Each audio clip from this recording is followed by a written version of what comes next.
is more than just nitrogen and oxygen. Air connects us to each other as people, to our environment, to our highest self. The air you inhale when you rise to the surface from underwater, when you poke your head out after it rains, the sharp, deep breath at the top of a climb, the breath within a kiss. We take air for granted until our air is smoky with wildfires, raging with hurricanes, drying out crops. Industrial pollution, wildfires, burning oil, coal, natural gas have put so much carbon in our air over the last 100 years. This carbon is why our climate has become increasingly unpredictable and dangerous.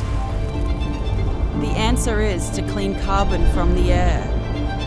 That's what we do.